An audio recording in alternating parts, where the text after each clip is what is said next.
എമ്പുരാൻ എന്ന സിനിമയിൽ നല്ലൊരു കഥാപാത്രം ചെയ്യാനുള്ള അവസരം നടൻ മണിക്കൂട്ടന് ലഭിച്ചിരുന്നു. അതിനാൽ തന്റെ സന്തോഷം പല അവസരങ്ങളിലും താരം പങ്കുവെക്കുകയും ചെയ്തിട്ടുണ്ട്. പക്ഷേ സ്ക്രീൻ ടൈം കുറവായിരുന്നു എന്നതിൻ്റെ പേരിൽ വലിയ രീതിയിൽ നടൻ പരിഹാസങ്ങളും ഏറ്റുവാങ്ങിയിരുന്നു. അതിനെയെല്ലാം വളരെ പോസിറ്റീവോടെയാണ് നടൻ സമീപിച്ചത്. വേഷങ്ങളുടെ വലിപ്പച്ചെറുപ്പത്തേക്കാൾ നല്ല സിനിമകളുടെ ഭാഗമാവുക എന്നതാണ് മണിക്കൂട്ടൻ്റെ പ്രധാന ലക്ഷ്യം. നടൻ പൃഥ്വിരാജിനൊപ്പം സംവിധായകൻ പൃഥ്വിരാജിനൊപ്പം പ്രവർത്തിച്ചപ്പോൾ തോന്നിയ വ്യത്യാസങ്ങൾ മണിക്കൂട്ടൻ പങ്കുവെച്ചതാണ് ഇപ്പോൾ സോഷ്യൽ മീഡിയയിൽ വൈറലാകുന്നത്. അമ്മ ഷോ അടക്കമുള്ളവയ്ക്ക് വരുമ്പോൾ കണ്ടിരുന്ന രാജുവിനെയല്ല ലൂസിഫറിൻ്റെയും എമ്പുരാൻ്റെയും സൈറ്റിൽ അഭിനയിക്കാൻ എത്തിയപ്പോൾ കണ്ടതെന്നാണ് മണിക്കൂട്ടൻ ഒരു അഭിമുഖത്തിൽ തുറന്നു പറഞ്ഞത്. തൻ്റേത് ചെറിയ ക്യാരക്ടർ ആയിരുന്നിട്ട് കൂടിയും എന്താണ് സിറ്റുവേഷൻ, എങ്ങനെയാണ് ചെയ്യേണ്ടതെന്നൊക്കെ പറഞ്ഞ് ചെയ്യിച്ച് കാണിച്ചു തരുമായിരുന്നു. ഞാൻ 2020 അഭിനയിക്കുന്ന സമയത്ത് എല്ലാ രൗദ്രഭാവങ്ങളും നിറഞ്ഞു നിൽക്കുന്ന അവതാരപ്പിറവിയായിരുന്നു രാജു എന്ന നടൻ.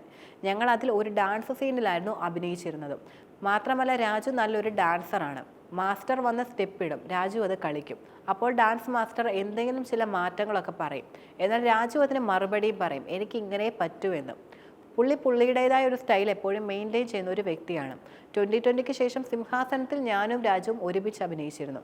സെറ്റിൽ പോയപ്പോൾ എന്താവുമെന്ന് ഒന്നും അറിയില്ല എന്ന ചിന്തയിലാണ് പോയിരുന്നത്. ചെന്ന് കഴിഞ്ഞപ്പോൾ വളരെ സ്നേഹത്തോടെയായിരുന്നു രാജു സംസാരിച്ചിരുന്നത്.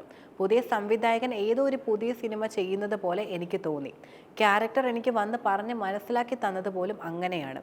എൻ്റേത് ചെറിയ ക്യാരക്ടർ ആണെങ്കിൽ പോലും മണി ഇതാണ് സിറ്റുവേഷൻ, ഇങ്ങനെയാണ് ചെയ്യേണ്ടത് എന്നൊക്കെ പറഞ്ഞ് ചെയ്യിച്ച് കാണിച്ചു തരുമായിരുന്നു. അത് കണ്ടപ്പോൾ ഇത് ഏത് രാജു എന്നായിരുന്നു എനിക്ക് മനസ്സിൽ തോന്നിയിരുന്നത്. നമ്മൾ കണ്ടിരുന്ന രാജു ഇതായിരുന്നില്ലല്ലോ. അമ്മശോ അടക്കമുള്ളവയ്ക്ക് വരുമ്പോൾ വേറൊരു രാജുവിനെയാണ് ഞാൻ കണ്ടിട്ടുള്ളതെന്നുമാണ് മണിക്കൂട്ടൻ വെളിപ്പെടുത്തുന്നത്. അടുത്തിടെ മലയാളത്തിൽ റിലീസ് ചെയ്തിട്ടുള്ള സിനിമകളിൽ ഏറ്റവും കൂടുതൽ പണം വാരിയ സിനിമ എമ്പുരാനാണ്. റിലീസ് ചെയ്ത ദിവസങ്ങൾക്കുള്ളിൽ തന്നെ സിനിമ കോടിയുടെ ബോക്സ് ഓഫീസ് കളക്ഷൻ നേടിയിരുന്നു.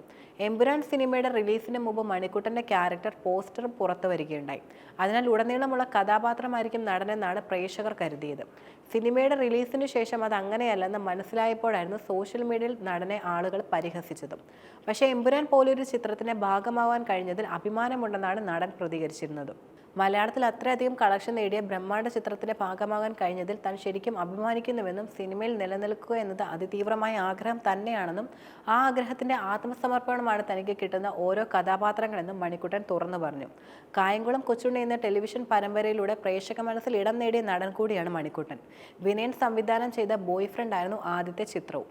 പിന്നീട് നിരവധി സിനിമകളിൽ ചെറുതും വലുതുമായ കഥാപാത്രങ്ങളൊക്കെ ചെയ്തു പോന്നു.